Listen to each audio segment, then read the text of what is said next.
The 80s were times of turmoil and change. The Filipino racer still campaigned outside the country.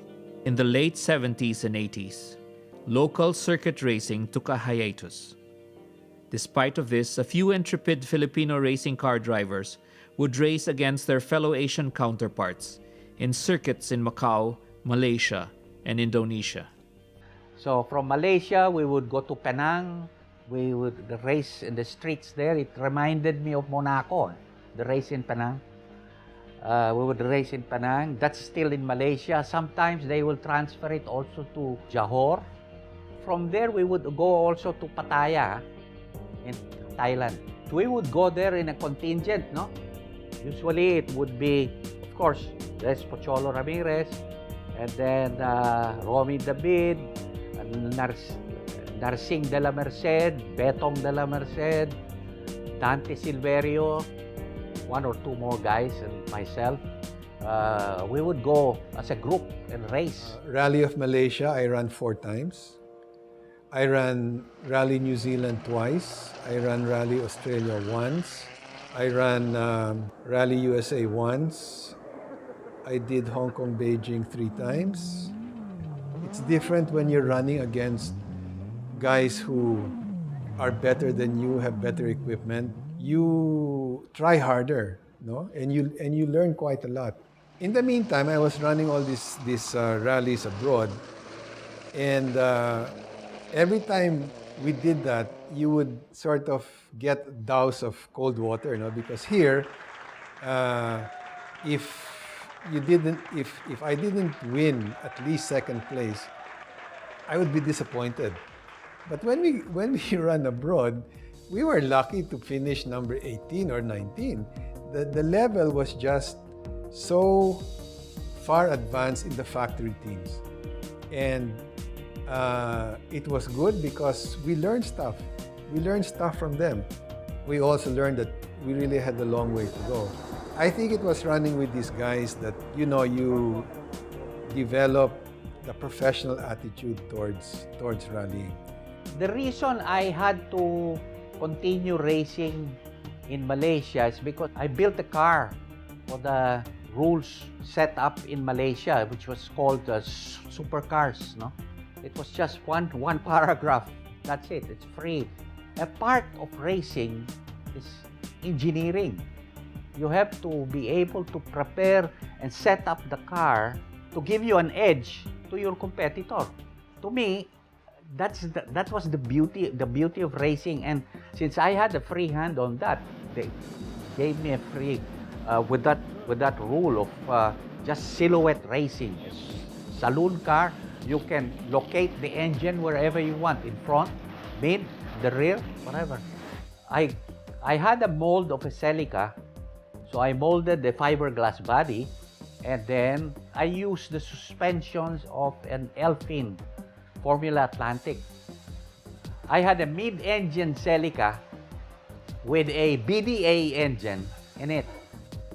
My car was even featured in a Japanese magazine because, you know, it was one of a kind. I was very competitive in my class. My class was the 1600. My best event was probably the first Hong Kong Beijing rally. It was the first time I'd ever run it, and it was really an adventure. As the rally progressed, we kept creeping up and up in the overall. We were number 45 to start with, and by the end of the first day, we were like in 28. End of the second day, we were like 17, and then at the end of the third day, we were like number 12, no? And so the head of the Nissan factory team came to us and said, can we include you in our team? Because there was a factory team award and you needed to have 3 cars to finish in order to be eligible. So I said, sure, will you service us? And they said, of course. So eto na, we were part of the Nissan factory team.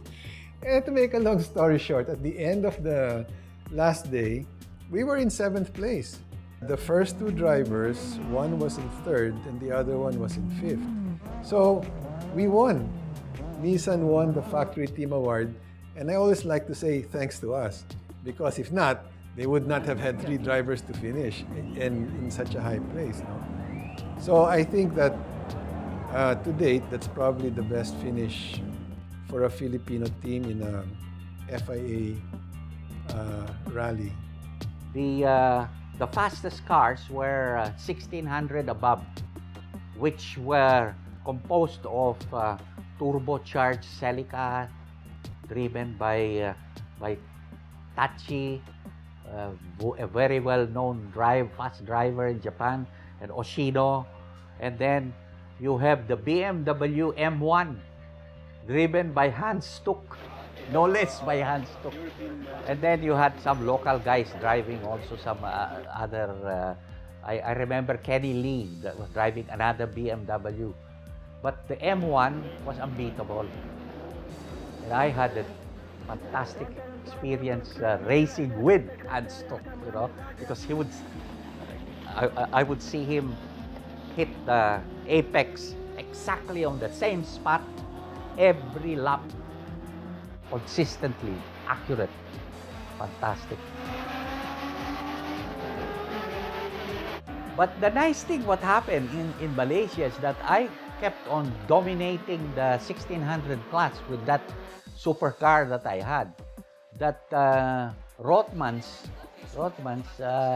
were the ones who came to me and said, "Can we sponsor you?" Pocholo was flabbergasted on that because Pocholo used to run after sponsors, no? Prepare portfolios and activities and all of that to be able to sell himself. But when he heard about that, he says, "My God, you're really lacking." So I got sponsorship from Rothmans after I think half a season, no? Or yeah, after that they sponsored me all the way already. I was very proud to see the Philippine flag, you know, in Malaysia most of the time being raised because of my winning. Yeah, and sometimes I was all alone. I was all alone. I said, nobody sees this. Well, I don't beat the drum, you know. I don't. To me, it was just for my self-satisfaction.